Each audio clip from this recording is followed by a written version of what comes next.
in GT. It's run by Olaf Manthey Racing, and Manthey has been the man since they were running the UPS turbo cars at the end of the 962 era. He brought GT Class 911s with essentially 962 turbo motors in the back, and they've been racing under Olaf Manthey's banner all the while. But as you say, they are the outright race winners from last year. Nick Tandy in one car, chasing Earl Bamber, his teammate.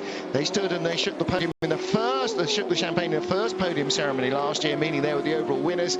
Now they're racing against each other for honours in the GTE Pro class, and behind them, closing in, is another of the Fords, and that will be Olivier Pla in the 66 car. So he is hoving up behind Tandy, even as Tandy pulls out and does not get a run on Earl Bamber. This is the quickest part of the circuit now. Maximum velocity for these cars comes just before Indianapolis. You can see the Panis Barthez prototype, the LMP2 car there, only able to split the Porsches. Can't even jump two GT cars in one go. So down to Arnage. He's going to try and... Got to be so careful here. He's going to have to get them off the corner, isn't he? Yeah, and even then, rear engine Porsche, great traction, good grunt from that car. The prototype's got barely any more horsepower. Yeah, you have to wait until the GT cars start to run into sort of too much aerodynamic drag before, as we just see the Risi Ferrari, that's the number 82 that's car. Our leader. Yeah, that's on schedule. Coming into pit road. Yeah, once again, a lap later. But he was really hot into the start of the pit lane speed limit there, had both front wheels fully locked up, smoke belching from them, so I hope he's due for a tyre change as well, because that'll be good for nothing. You can see all the rain lights on the cars in front flashing fiercely, and the race director did point out to everybody about half an hour ago, you must leave your rain lights on. They all have headlights on anyway. In comes 92 Earl Bamber, and he comes in from what was fourth. Nick Tandy stays out. There's Giancarlo Fisichella, and that red Risi Competizione Ferrari was the leader in the GTE Pro class when he brought it onto pit road. Third place in GTE Pro, Sam Bird's Ferrari just came into pit lane as well. They're all piling in, aren't they? Dirk Muller stays out in the 68 Ford that started on pole. He set the pole position, and he is the man who now leads the race. Brendan Hartley's just done his fastest lap of the race at 3:23.3. So these are really suitable conditions. That heavy rain earlier will have washed the rubber from the road. We've now had a few hours of dry running, 60 cars, or 60 or so cars circulating, gradually laying more and more rubber onto the racing line, increasing its grip level. The temperatures will be quite warm, but we're moving into the evening now. It's getting a little bit cooler with every passing hour. Let's get down to board and hear from Richard Westbrook. Well, Richard, a bit of an uncharacteristic start to the Le Mans 24 hours, but the car is obviously going very well. You've just got out of the car from the lead. Yeah, definitely uncharacteristic. It was pretty wet out there at the beginning, but it seemed to take a long while to go green. I thought we could have gone green earlier. So we were on the full wet, and by the time we went green, it was nearly dry, so I mean that screwed us. So you know, it's good though. I mean the car's not bad. It's we're fighting with the Ferraris. I mean who would have thought? It's a long way to go. It doesn't mean anything at the moment. Car's a little bit tricky to drive. Balance not too bad. Track's going to rubber in some more. Should be better for us later on. So all in all, quite satisfied. And there were some last-minute restrictions put on both the Fords and the Ferraris. Do you think those are going to ultimately affect you, and can you talk us through what those were? Honestly, I don't know. I mean, I really don't know. I can't answer that. I mean, all we can do is focus on our own job, and all I know is that everyone at Ford Performance has worked so hard to get the program where it is. And, you know, we've done a really good job, and this car is perfect for this track. A lot of thought went into that. We worked really hard for this, and yeah, we've been pegged back a bit, but so far it's not hurting us too much. Great, thank you very much. Well, this is always one for the hard question, and very hard for a driver to give a straight answer to that. They don't want to be involved in the politics. And you know, in the end, Sam Hancock, it nice to have a car that you feel might have a slight advantage. Nobody really wants cakewalk. Not here. You don't want to win Le Mans and everybody say, yeah, well, yeah, but you were 12 laps in front because you clearly had a car that nobody else could catch. What you want is a decent fighting chance. You want to win, especially if you come in here with a new program, one with history like Ford. You want to win a race that people will stand back and go, wow, that was a classic. That's what you want. You know, in the end, yeah, if you clear off 12 laps. But you say that, but if for some freak of the rules, whatever road car product you happen to have, you spy an opportunity to build just an epic car that moves the game on in class. I'm not arguing that. If they then pegged you back. No, not arguing that, but you understand going into GT, the idea is you will be pegged back to try and even the performance of all the cars, because otherwise one manufacturer wins and all the other leave. Coming in is Stuart Muller in the Ford, the race leader, as we watch our LMP1 class number 7 car, the very much delayed Audi, trying to pick up a bit of pace. In the Risi Competizione Ferrari, Tony Vilander has now taken over from Giancarlo Fisichella, so it is the Finn who is flashing the headlights furiously at the number 84 machine. Now let's talk about the car a little bit. It's a car that one of the drivers here is a quadruple amputee. So he had a very rare disease when he was on holiday a few years ago, which meant that his extremities of arms and legs were both amputated on both sides. He's at the wheel now. And he is at the wheel now.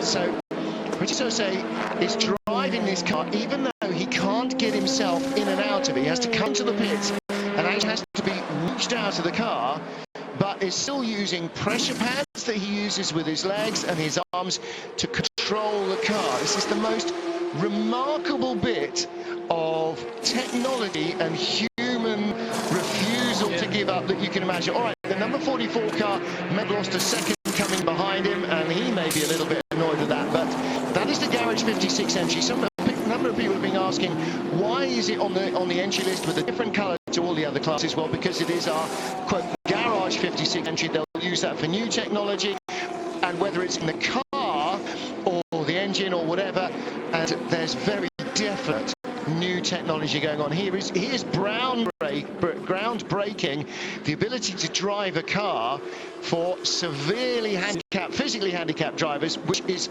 directly transferable into road cars.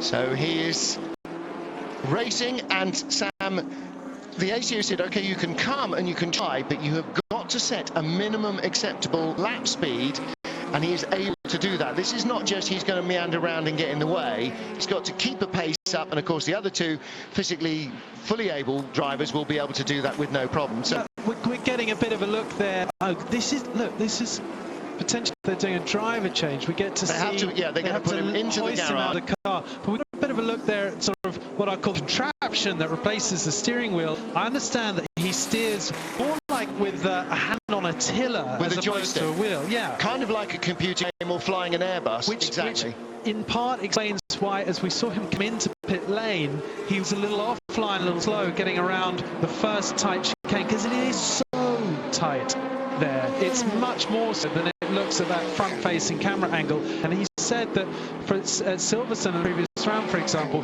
where he really struggled was around the tight hairpin, but there aren't any corners like that here, which is true. But I just wonder if the two chicanes coming into the pit lane are the ones that challenge him really the most out of the whole lap. He has turned laps in just over 4 minutes, which is, you know, it's sort of 15 seconds off the ultimate pace. That to me is just astonishing. You're quicker than quite a few GT cars. Well, Memo Rojas, fully physically able, has just done a 358.9, and he's not a slouch. So, you know, those are good, acceptable gentleman driver laps. Yeah. The fact that he's got neither hands nor feet makes it, frankly, just almost unfathomable how it is that he can do that. And just a very quick note before we go to commercial break, that was the Camera 44 that came right behind him. That is the LMP2 class leader. Or was. It's now being led by 26 it's not 47, Richard Bradley in the KCMG car.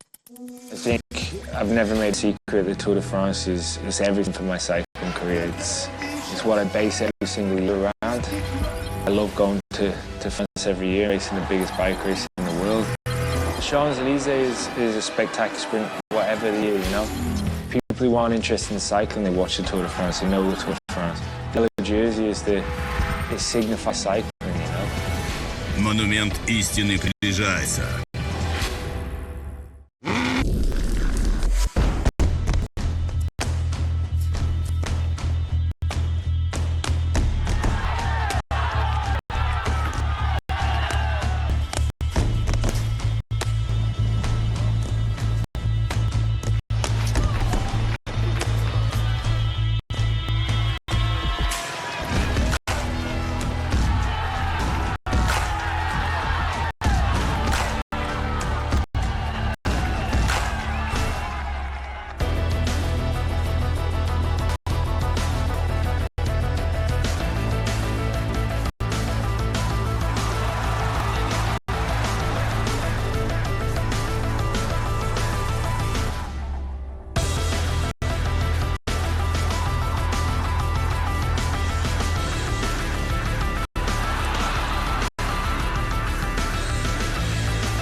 Ноттингем, Англия.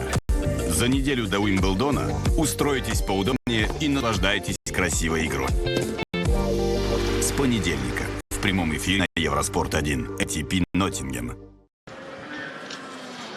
Welcome back live to Le Mans on Eurosport. Coverage of the 24 hours continues. Oh, for 24 hours, yes, that's what we do, isn't it? You can see our lead battle. Brendan Hartley in the... you can probably see it, I can't, squinting in the sunshine. Brendan Hartley leading the race for Porsche. Mike Conway second for Toyota. Loic Duval third. Toyota's Hugues de Schoenack, last one Le Mans 25 years ago when he was running the Mazda program. Talking there with the man on the right-hand side, who's the boss of the WEC, Gerard Neveu, and President Fillon of the ACO in the middle, and President Jean Todt of the FIA. They're also chatting to their chief engineer. Now in the booth with us at the moment, Hugh Chamberlain, and a huge... that win for Mazda. Toyota were already racing then in Group C. They were racing at Le Mans. Nissan were racing in Group C and IMSA GT and were racing at Le Mans. And Mazda had been racing at Le Mans for many years and then came and won it. And no Japanese manufacturer before or since has ever managed to do so. I mean, that was a phenomenal achievement for what is the smallest Japanese car manufacturer. It was quite remarkable, but I think the history was a bit different because the suggestion is that it was just a Group D car, but of course it wasn't. No. It raced in the Group C category. It raced in its own category because it was a rotary, and everybody argued like hell about whether a rotary was a proper piston engine and what capacity it had, and therefore how much fuel it allowed and all this sort of stuff. And they got a bit of a break because they were allowed to run at a different weight to an equivalently powerful motor car. But boy, didn't they use it? I mean, the Grand Prix drivers, and they drove the wheels off the thing like they wanted it to break before tea time. Yes, and I'm not suggesting for a moment they didn't deserve to win. What I'm saying is it isn't quite as simple as it, and there was a manufacturer who went along, and because it was a beautiful motor car, and it was cleverly run, and it made a wonderful noise. Made a wonderful noise. It didn't rev to 25,000 as everybody thinks, it went to about 8. But because there were so many bangs on rotation, it just went to 25. Exactly, you could hear that clear across most of France when it was running. You could indeed. You know, and we're sort of at the same situation as we were in the Group C rules, where fuel consumption, getting the most bang for your buck, if you like, out of your propulsion units is what this is all about. And We were talking the other day about this hybrid technology, all of which is fast making its way into road cars. And the current generation of sports car racing is doing more for road car technology with the hybrid system, with energy recovery, with energy conservation, and with electronic advances than even anything like the disc brake on the D-Type. Because that was a massive step forward for road cars, getting disc brakes and that sort of safety level. And now all of this is a phenomenal potential energy saving for every single car manufacturer. It is indeed, and I don't know because I'm not that technically minded, but I have a suspicion that there are a number of people in single-seater racings at the top end who are looking rather longingly at things that are happening in sports car racing, because the freedom to invent is remarkable, isn't it? It is. When I first saw the regulations for the prototype, I couldn't believe that anybody would actually take it up. But they have, and they've been horrendously successful, if there is such a thing. They've been very, very successful. Yeah. And we can now see that they are, basically, they're very reliable. And they have problems for sure. They are remarkably reliable cars. Well, looking really now at the class that is close to your own heart, in the Group C days you were a real stalwart of the C2 category, which was predominantly the non-factory based and privateer class, and we've just seen the lead change in MP2, which is its spiritual success, I think we'd have to say. Yeah. And that has changed from the KCG car. Richard Bradley just stopped and seems to have gone back out yet again, rather greedily hogging the car. And Roberto Meri in the number 44 Manor Motorsport car has again leapt to the top of the pile. The Alpine, the 36 car, this is in contention as well. Nico Lapierre has been doing a stalwart job in that. I'm not actually sure I've seen Matthias Pesch's number 46 car on camera, other than when the car's been passing it. That's the Thierry by TS car, the Ligier Nissan that lies in third. And in Orica Nissan that lies in third, rather in fourth place, René Rast, the Pole Citroën class, in the number 26 car. It's one of the two SMP Racing BR01s. They are a Russian designed and built car, Nick Minasyan, and then you just saw Kirill Latigin are the two drivers in their two cars. But again, you know, this has always been the case, probably as long as you've been coming here, is that a bulk of the field in any year is made up of privateer teams running custom machinery with enthusiast gentleman drivers or wealthy drivers making up a fairly decent size of the field, and that's not to take anything away from them, because that's part of this racing. Absolutely. And the old garagistes, they used to call them here at Le Mans, are still allowed to come in, and they do have people come in who are really proper amateurs. But without C2 in Group C, there would have been no races. Yeah. Because there were barely more than 12 cars in C1, and the rest of the grid was C2. And it's the same here. With P2 is a very successful formula. Going on to that, for something you were saying earlier about how difficult it is for a P2 car to pass a GT car, it's going to be fun next year. They're going to have another 150 horsepower. In the P2s or the GTs? Right, okay, so they'll have a little bit more. But that's going to make the hybrids, it's going to be even more of a struggle to get by a P2 car. Oh, sure. Because off boost, the hybrid will have less power than a P2 car. And then, of course, what do they do with this, what they call P1 Lite, P1L? If the P1L, as they are now, the Rebellions, they've probably got, I don't know, I have no idea, 600 horsepower, say.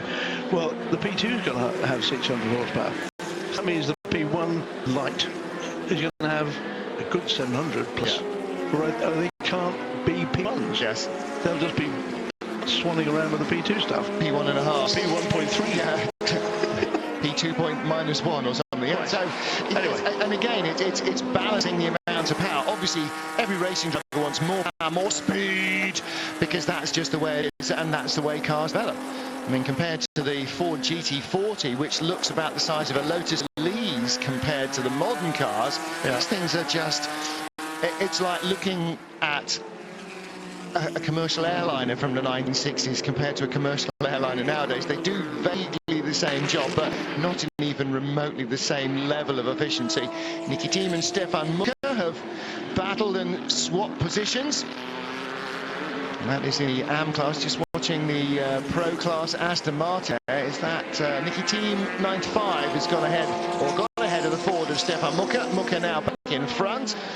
Jared Neveu explaining things to Jean in the Rebellion garage, in fact, as we talk about Lindsay Owen-Jones there as well, the kind of one of the head of the regulatory groups for the World Endurance Championship.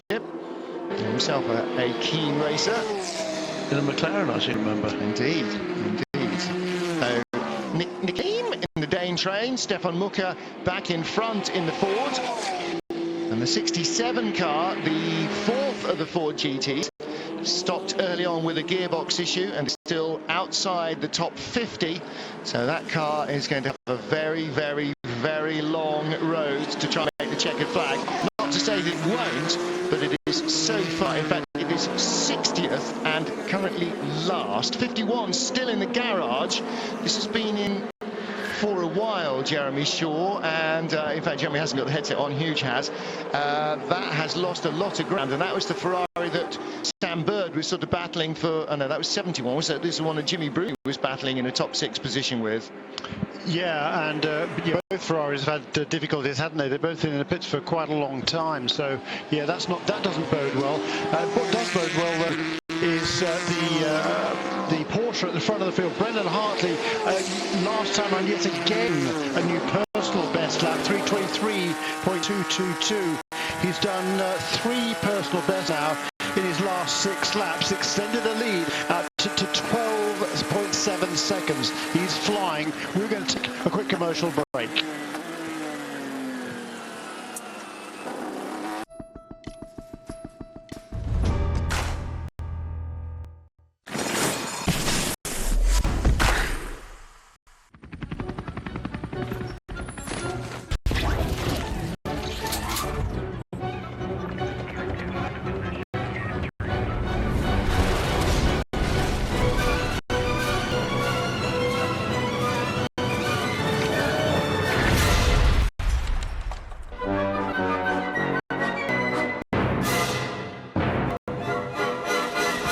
Mobile Strike. Скачай и играй сейчас. Бесплатно в App Store.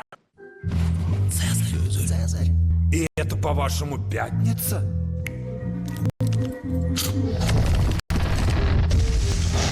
Играй вживую, чтобы жить. Встречайте! Новые сухарики «Хрустим» к пенному со вкусом крылышек барбекю. В пятницу Sarthe. Вот что я называю пятницей. Хорошо, Хрустим. Можно скажем, что сегодня среда. За каждой бутылкой Велкопоповицкий козел безалкогольное мастерство пивоваров влюбленно в свое дело. Здесь мы вертимся, как белка в колесе. Работаем за вкусом. Несем груз ответственности. Для того, чтобы не хвастаться мастерством, а наслаждаться им вместе со всеми.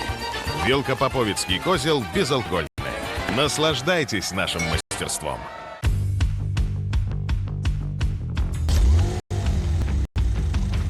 Звучит как спорткар.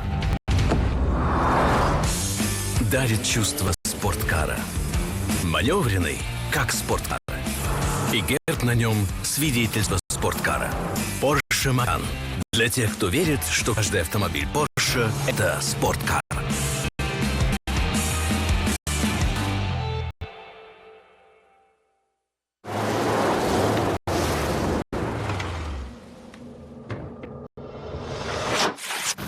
Едва возникнув, это чувство растет изнутри, пробуждая неудержимую страсть, пробирая до мурашек, заставляя пульс биться все чаще, чтобы вырваться на свободу и превратиться в скорость. Какое топливо заводит вашу машину? Porsche выбирает Экт Плюс от Duel.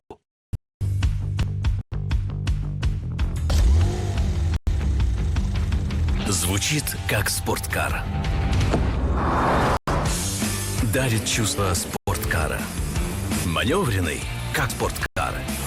И герб на нем свидетельство спорткара. Porsche Macan. Для тех, кто верит, что каждый автомобиль Porsche – это спорткар.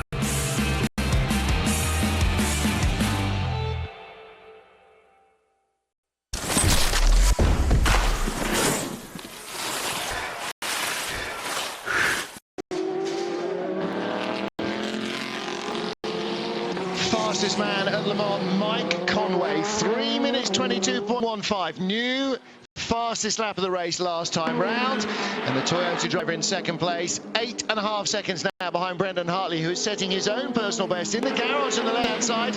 Mark Webber and Mark Lieb, one with the K, one with the C, and they are getting ready to take over their Porsches. Webber will take over from Brendan Hartley at the next stop, and Lieb will take over the car of Romain Dumas, and down pit road comes the Audi number 8 of Loic Duval, so there will be a driver change there. We're going to try and grab a word with our race leader Brendan Hartley, but Jeremy Shaw, how soon till he is due in? I know you were going to tell me that. Well, I was going to say that Loic Duval just brought the car on pit lane, but just immediately before that, on the Mulsanne, I believe, he'd been overtaken by Sebastian Buemi. So the second of the Toyotas had just moved into third place before the Audi came onto pit lane. And for the Audi, this is lap 49. So once again, a 13-lap stint for Loic Duval. So again, the Toyota, which came back out after its stint in fourth, got ahead into third place before the pit stops rattled in. So, and this is what Mike Conway was trying to do to Brendan Hartley last time. He got within half a second of taking the lead before Hartley stopped earlier than the Toyota. So the Toyota as quick as anything out there and going further on fuel. Now, there's been a temperature warning to add to the troubles for the Bicolors racing car, the number 4 machine, which had a fire on Wednesday, didn't run most of Thursday, didn't get their third driver qualified in the dark, had to stop from the back of the field, was pushed off the grid, lost a lap not going up behind the safety car, and yada, yada, yada. Now, it wouldn't start when it was wet, it wouldn't go in the wet, and it caught fire. And now the wretched thing, the cockpit temperature is over limits, and they've been warned about that. And if it doesn't come back within limits, it will be brought into the lane until they can sort that out. So that is the sort of car that's just occasionally turned up on Hugh Chamberlain's watch and would refuse to behave itself. Yeah, and it is quite warm. The sun is beating down now, so it is quite warm. And the Audis at Spa were having difficulties with cockpit temperatures. They were very, very close to the limit. I think they might even got a warning there. And so since Spa, they've added a little bit more cockpit cooling, i.e. ducting into the cockpit. But that, of course, causes a little bit more drag. And that's the last thing you want here at Le Mans. Also lets a little bit more air in. And when it's raining, what's in the air? Well, that's a good point. Yeah, so the cockpit tends to get damper, and the heat of the driver inside and the cockpit can help with condensation, by which I mean help condensation form. But this is such an interesting race right now. I mean, I think within this current stint, we've seen Porsche, I can't realise the Toyota is going one lap farther on each of its pits, between each of its pit stops, and that spells bad news in the long term before the end of the race, as we see the number 1 Porsche onto pit lane. Yeah, as you saw in graphic, stopped 11 laps ago, so this is the end of his 12th on fuel. Jeremy, the last time they did 13, back down to a 12-lap stint, unless your counting's wrong or our graphic is wrong. Not sure. No, and that's interesting because he'd been going super fast, trying, I think, to pull away because he realised they were already in trouble with the Toyota going one lap further, so they needed to start at the wick. But now, of course, it was their fastest time a little while ago. It was the Toyota, so they're really in trouble. And now, because they were pushing so hard, perhaps they've had to come in one lap early than the previous stint. Only 12 laps, as you say, on this stint. It's not necessarily the case that they are emptying the tank every time they come in. So can they do 2 11-lap stints and have enough left for a 12 at the end? You know, so let's say 80 litres and you use 72 of them, and then 72 the next lap, and then you've just got it for a final lap on the third stint, or is it just that the pace they need to stay at the front, meaning they can't go the full 20? This lap is 12 laps. The Toyota's doing 14. Yeah, but hadn't the Toyota, didn't say Porsche did 13? Yeah, the last two were both 13. This one's only 12. Okay, so maybe that is a bit of an issue then, with the pace they need to stay with the Toyota is not enough. Correct. Whatever. Okay, I'm not even going to venture down that avenue because down that way lies trouble. Dave Rawding, you need a note from your mum if you've only just got home. I think he was probably watching at work or listening at work. Car 67 is still racing. This is the Andy Prio, Marino Franchitti, Harry Tincknell Ford GT. And that is the one that had problems early on, stopped behind the safety car, had another long stop after the safety car came in with gearbox issues. It's outside the top 50, but it is still going. Look, scratch what I was just saying, because I was confused there by that graphic. It did indeed do 13 laps since last pit stop, did Brendan Hartley, so my apologies there. So it has upped the pace and is able to still do 13 laps, but that's still not the 14 that we've seen from the Toyota. Now that's interesting, because our graphic said this stint 11 as he came in. So that would have been the end. His last pit stop was that 37, is now completed going out 50. Okay, very dues. One quick question. I'm going to throw this out there because people on Twitter know things that I don't. James Beckett was asking how many Knights of the Realm have raced in the 24 Hours of Le Mans. In fact, I'm going to widen that out. How many Knights of the Realm or similar titles in any nation? And he, of course, is thinking of Sir Chris Hoy, who'll be racing shortly. Danny Watts versus Ryan DL. I don't think any of them have been knighted yet. Danny Watts in the open cockpit Gibson, ahead of multiple Daytona, Sebring and Le Mans winner Ryan DL. Ryan DL, one of the least well-known, most successful UK drivers, if that makes sense. Would you agree, Dave Faulkner? Very few people outside of drivers in UK motor racing know the name Ryan DL, and yet he has won loads of GT and sports car races. Well, of course, yeah, he came up by an American system, really. So I first met him there, I think, 2001. He did Toyota Atlantic over there when I was doing Indy Lights in 2001. I think he started then in 2002, I think. Yep. So yeah, so most of his career has been there. He had a super career. He's been to Champ Car. Yep. And he's just picked up fantastic drives. He's been my teammate actually once, as is Dan Watts. So yeah, so I know the two guys well. But yeah, Ryan's had a super career.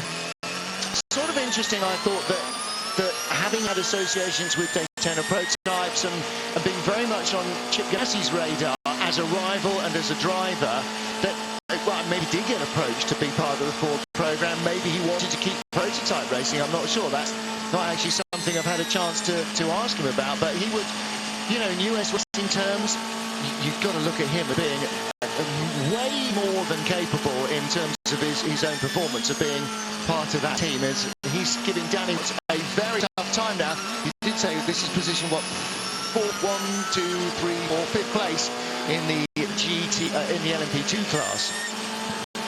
On pit road, the Fabien Barthez Ligier.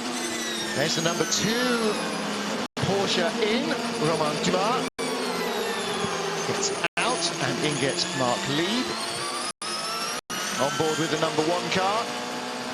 Come past the pits, and that means that Mark Webber, who stopped at lap 4, will go past into 3rd place, but it is still Toyota 1-2. Damien, we've seen the other cars stagger their stops, or the other teams stagger their stops for reasons either choice or things what have happened. But the Toyotas come in nose to tail into on the same lap into the garage together. Is that a show of confidence?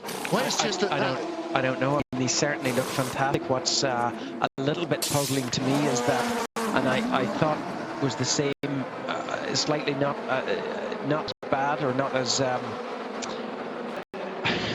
can't get the word out. But in that last stint, the Porsche, when they did all their stops, the Porsche came out just 2 or 3 seconds, and it created a gap of something like 10 seconds or more. And then Mike Conway started to take it down, and in doing so set the fastest lap of the race so far. So I don't understand. They've got the pace, and maybe it was traffic related. I don't understand. At the start of this they seem to be dropping back a bit. Toyota. And then toward the middle end of the stints, they come on strong again.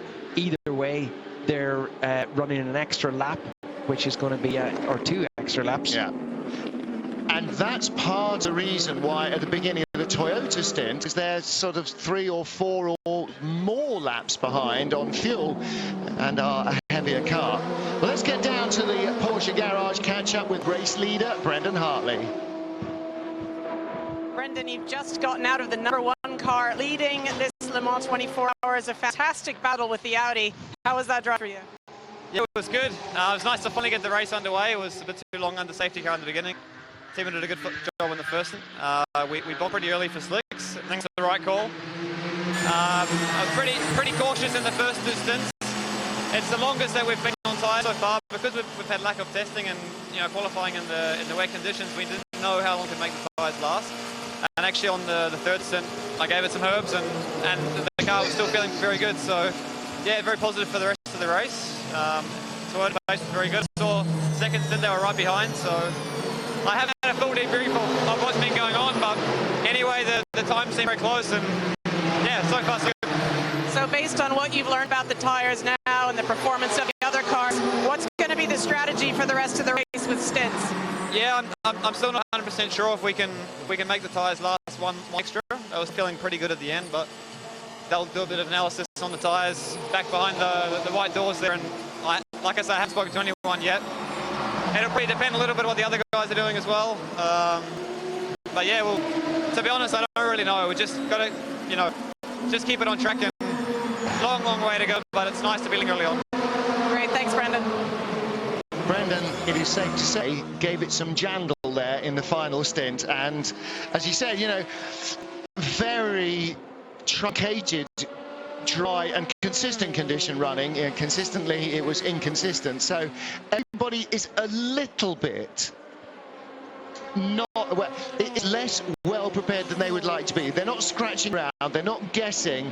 They would like things to have been a little more clearly worked out. Here is our second placed LMP2 car. I was just complaining, couldn't remember seeing him. Matthias Pesch, like Brendan Hartley, did the first hour behind the safety car. He's been in that Thierry by TS Ligier Nissan the entire race, and the only time we've actually seen him is when he's been passed by front-running LMP1 cars, but he has now got Richard Bradley again hoving into view. The car behind him with the blue and silver, that's last year's winning team, KCMG, with their Oreca Nissan. So Matthias Pesch also in an Oreca Nissan, beg your pardon. So Thierry by TDS hanging on to second, Richard Bradley in third place. Yeah, good battle for second place here, certainly, but the race leader in LMP2, that's Roberto Meri, and he is 52 seconds down the road in car number 44 for Man of the team. Yeah, John Booth and Graham Howden's team, first time at Le Mans, doing a staggering job so far, leading this race in LMP2. Завтра в прямом эфире на Евроспорт 2. Этап чемпионата мира по супербайку в Италии. At the heart of the Superbike World Championship with Elf.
The big Le Mans 24 hours in slow-mo there as you rejoin our GTE Pro Class battle on board the number 69 Ford GT, second place.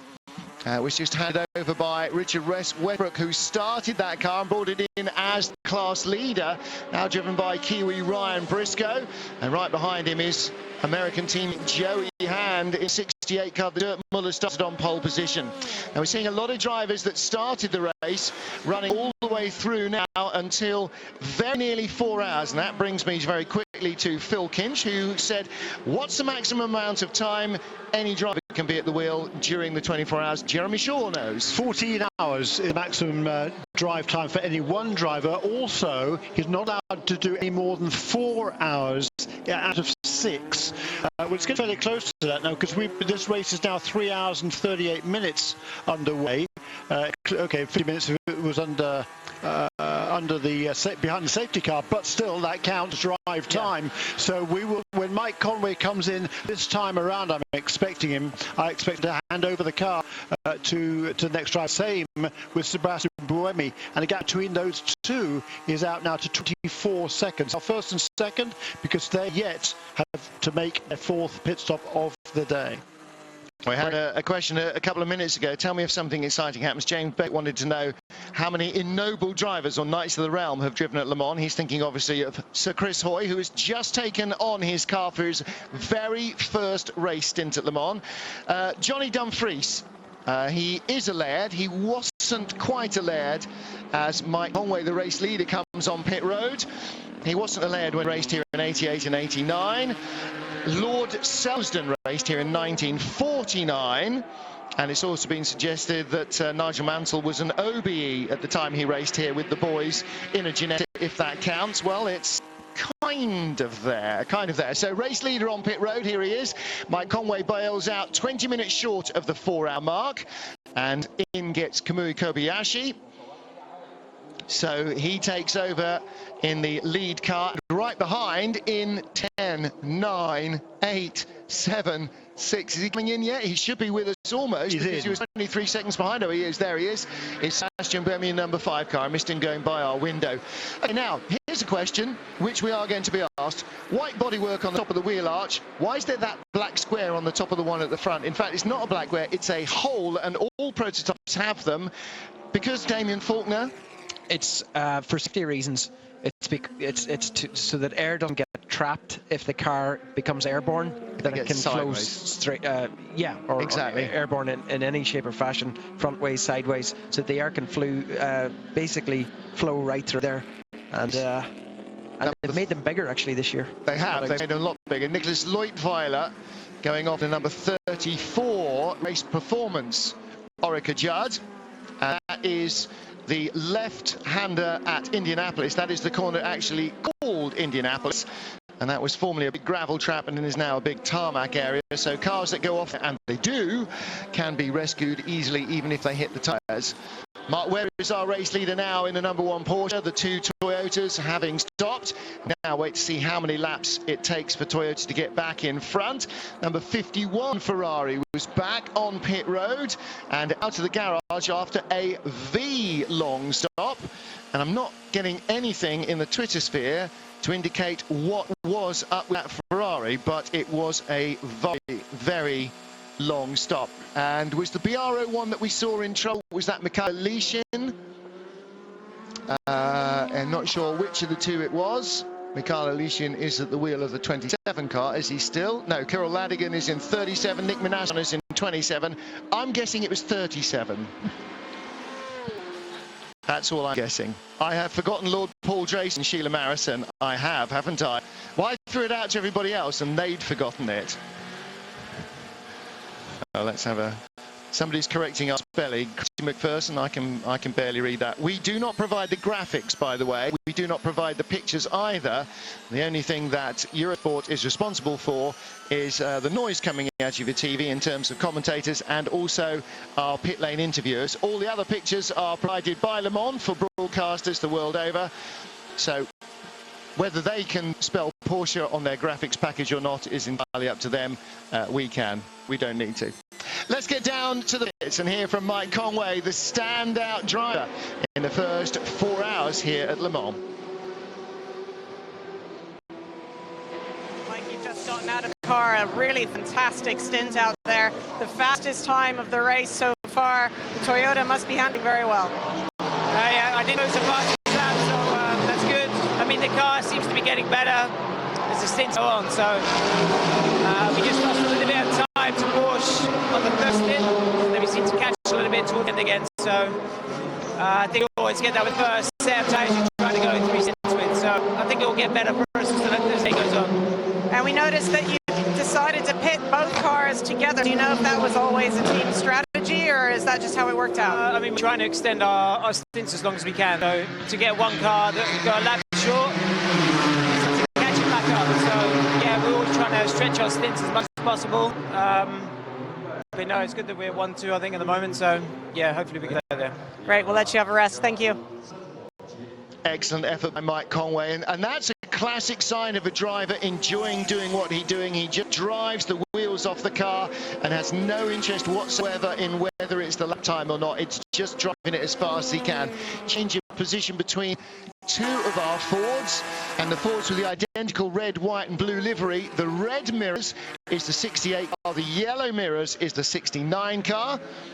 And that is the battle for second in the GTE Pro class. Ferrari's Tony Vilander leads, and the replay shows the red mirror 69, red mirror 68. I've forgotten now my own thing. Red mirror 68 getting in front of the yellow mirror 69. So Joey Hand ahead of Ryan Briscoe. And last time we saw them was from Ryan's car, watching Joey Hand closing out on him. So Joey Hand has moved that 68 car up into second place in the GT Pro class and fastest of the 4 Fords, Jeremy. Yeah, those are the 2 Ford Chip Ganassi Racing USA cars, the number 66 and 67. The European car run regularly in the World Endurance Championship. I just saw Joey Hand in the 68 car, 9 car rather, 68 rather, second of the 2, riding the curbs a lot out of chicane, whereas Ryan Briscoe didn't have to, even though he's pulling away a little bit. 4-4 Manor Racing, John Booth and Graham Loudon's team racing here in the Le Mans 24 Hours for the first time. Roberto Merri, we have barely seen, we've spoken his name a lot because he's leading the class yet again. Ant Davidson taking over the Toyota. Car number 5, Kamui Kobayashi has taken over number 6.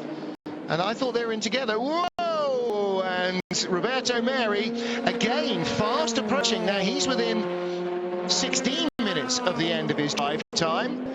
So he comes into pit road. They are due a stop anyway. That will temporarily hand the lead to Matthias Pesch. But wow, Roberto Merri attacking it there. He's in a Formula Renault 3.5 race. Yeah, he's almost a full, well, he's a full minute now ahead of Matthias Pesch, and I expect Matthias Pesch also on pit lane this time. Merri, of course, coming from a dual campaign last year. Started the season racing in Formula Renault 3.5, then was drafted into Formula 1, and then did both. Doing neither this year. He's doing endurance racing, and boy, his ability in a single-seater shows well. And Matthias Pesch, another young driver coming out of single-seaters, as so many have, to produce stellar sports car drivers. Damien Faulkner alongside me, Sam Hancock, both had single-seater routes, and so too does almost every platinum, gold, maybe most of the silver drivers as well in the field. Excuse me, Anthony Davidson just made another pit stop. Yes. It was just 1 lap after his scheduled stop. Did we see that? I didn't see it. Yes, we just saw him leaving, and I thought he'd been in either a very long time or really, because I said, didn't he stop the same time as Mike Conway? Yeah, we've heard from Conway, and Conway's gone to chat to the team and had a drink and a shower and a full meal and all for threepence. So, yeah, that was an unexpected stop for Ant Davidson. That's now the 5th stop for that car, and that has dropped it out of the rotation where it was second, third, second, third, second, third. Yeah, it's a very quick stop, just 57 seconds. I think that's slightly more than just a drive-through. It was a right tyre. Yeah, it was. I saw a right rear tyre going on. Now, it may have been the only tyre. It may not have been the only tyre. They may have had an immediate pressure or temperature warning on that tyre and just brought him immediately rather than trying to make him survive 3 stints. Yeah. Fresh rubber going on 46. This is a Thierry by TDS car which has now sat out. Probably a fairly happy Matthias Besch, and has taken on Gustavo Menezes. And there is Richard Bradley. Again, Richard Bradley, you know, I think he's arrowdited his door shut and he's stuck himself in the seat because he's been in there since the beginning. And again, when the car comes in, he will have to hand it over. Danny Watts is coming in his tracker car. He is going to hand that over. Ryan Diel has pitted in 31. Ligier. So Gustavo Menezes will cycle towards the front. Matt Rao has gone out to the number 44 car. That's the Manor car he's taken over from Roberto Meri. So Matt Rao, runner-up in last year's British Formula 3 champion. Year before's British Formula 3 championship is the wheel of that car, and the leader Richard Bradley. He'll hand over, I think, to Matt Howson for the second stint in the KCMG car. Jeremy's waving his pen. Go. Number 38 car, also the G-Drive Jota entry, Yes. just been onto pit lane of Guido van der Garde.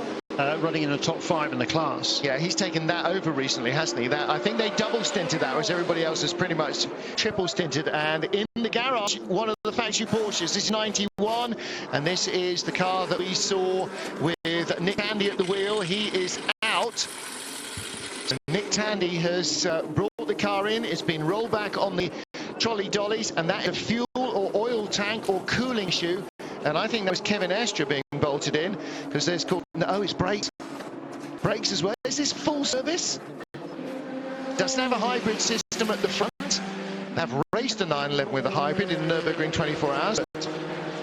To be honest, not racing it now. They might take advantage and just change the brakes even at this early stage. Because okay, so at the front is the fuel tank and the oil and water coolers. It's the boot. Yeah, it is. It's the back to front boot. Benoit Trillier brings Audi number 7 down pit road for a scheduled stop. Jeremy, this car still not in the top 50 of our 60 cars, and still no notification actually of any official abandon. We're nearly at 7 in the evening, 4 hours in a race that had an hour behind the safety car because of rain, and the black marker of doom has not yet left its ceremonial case. Yeah, so which car were you saying that was onto pit lane? 7. 7, yes. That is back. It is actually on the first page. It was up into 23rd place overall. Oh my lord! So it is. I was looking on page 2, and it is. It's jumped all the way up. Yeah, he's got himself as high as about 23rd or 4th there before that stop, and this will drop him back a bit behind some of the LMP2 cars. But certainly that car's been running very, very well, and certainly with some very, very fast lap times as well. Chasing up the order behind in the wash-off, Nelson Piquet, who is driving the number 12 Rebellion car that stopped very early on behind the safety car for issues with its induction system. And you can see full service for the Audi. Talked earlier on about pressurized systems inside the car. You can see inside the door here a blue bottle and a red bottle. One of those is a pressurized container for the oil system to make sure that remains topped up. The other one is a pressurized system for the drinks bottles remain. Make sure that gets topped up. Both are changed, and for very, very obvious reasons, they are very different colours, because you wouldn't want to mix them up on your driver. Into the pit road comes Joey Hand. And the little flap with all the holes drilled on it, perforated flap, that's what houses the fuel flow meters. Ryan Briscoe, not Joey Hand. Indeed, yes. In the Audi. To measure, and all the hybrid cars have a fuel flow meter to make sure that the ACO can check if they are using more than their allocation of fuel. So the bonnet cover, if you like to call it that, or front bay cover, is back on 91. It's still not left the garage though, so I wonder if they have had a radiator punctured by a stone or some similar, where they have a knock-on issue. So 69 on pit road. It wasn't Joey Hand. Who did I say it was? Ryan Briscoe. He'll stay in for full service. The front bumper would have to come off actually for a radiator change. Yeah. So I mean, you asked me what's housed in there in the boot. The fuel tank's in there. Yep. The brake master cylinder, clutch master cylinder, all of that stuff's in there. So brake master cylinder, and we saw a man with discs. So are we suggesting we're kind of putting 2 and 2 together and going completely the wrong direction? Possibly, but it might be that the thing wasn't stopped properly, and the brake master cylinder lid was off, so that they can put the brakes and change the discs and so on. So waiting also for the 48 car. Wondering what had happened to the Murphy's prototype machine because it has dropped off the pace. Maybe that's a Liz Halliday answer to a question, because the number 48 car here comes down pit road. Last year open prototypes here, so the Oreca Nissan, this is not even a 05 Oreca, this is an 03R, which is the updated 03 Oreca chassis. And that comes here, Mark Hooson shaking his head. They have not got pace in that car. Your own Blake Amell, Mark Hooson and Ben Keating. It looks like Murphy's prototype, Murphy's men have run into an issue with that car. I think he was being offered a drink there. Ah, okay. That's what it was. It was either that offered a drink. Blimey, they're good. Yeah. I thought they'd had enough last night. 78 are AM-class leading Porsche. This is Wolf Hensler in the KCMG car. Same group sponsoring this as the car in front. The two KCMG cars in the same shot. Now there's the sponsor's wet dream at this early stage of the race. And one of them is leading in the LMP2 class. That's number 47. And one of them is leading in the GT AM class. That's number 78. So KCMG on top of the two classes they're contesting with a single car entry in both. And Greg Murphy's car is back in the garage. No mean feat is for KCMG. Brilliant effort there by Wolf. It's been a long drive by Wolf as well. And number 88 car is running the second place in that class. That's the Abu Dhabi Proton Racing entry with David Heinemeier Hansen having taken over from Patrick Long a stint and a half ago, I think. Certainly at least a stint ago. Oh, leaking fluid on left rear.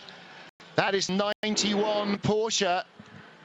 Was that fluid or smoke, or is that a loose left rear? Loose left rear? No, it looks like fluid to me. That looks like a mist. That looks like that's steaming. That's not brake fluid. Actually, that's hot. Ow! That is a cooler. That is a cooler, not cooling. You're right. Absolutely. Look, they don't have to take the bumper off. They've just changed the rad. So problems for 91, which is just left. We asked about ennobled attitude or other.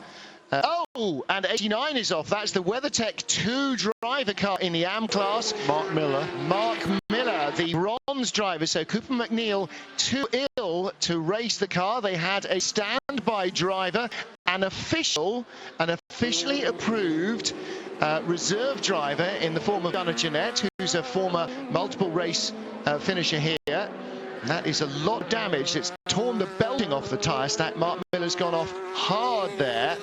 Mark Miller was due to drive a double-hander in that car because Cooper McNeil not fit to drive, and so Lee Keane and Mark Miller would have to do a second or a two-hand stint, and they were hoping to get Gunnar Jeanette in. And although he took part in the test day and is an authorised by the ACO reserve driver, they said no, he can't drive. Yeah, there's a couple of podium finishes here at past as Gunnar, so yeah, that was a very strange decision, as you say, having done no fewer than 20 laps at the test here, so it wasn't as if he just did a lap or two. It's the fourth place car in GTE Pro, Earl Bamber in number 92 Porsche, also on to pit lane. Lord Grayson, we've heard, of course. John Whitmore, did he race here at Le Mans when he was knighted? Count Carroll go down to Beaufort, raced at LM and also Grand Prix. Also Baron Fritz Huske von Hanstein, who not only was a racing driver but also was Porsche's press man for many, many years. Earl Howe raced here, yes he did. Andy Prio OBE? Sir Ben Barker. Sir Ben Barker, is he? Oh my goodness! Yikes! Now that was a lose a long way back down the Dunlop curve, and on the way, I wondered how he had got there on the exit of Dunlop chicane. Was there contact or was there not? Prepare for a slow zone here. Okay, so we're going to see something that we haven't seen so far. Tim Birkin. Thank you, everybody in Noble Drivers. Number 5 had to pit again for new tyres due to big vibration on the previous set, according to the Toyota team, which is exactly what we saw. So one lap in and the tyres were a bit wibbly and wobbly. Was it a full set? If it was a full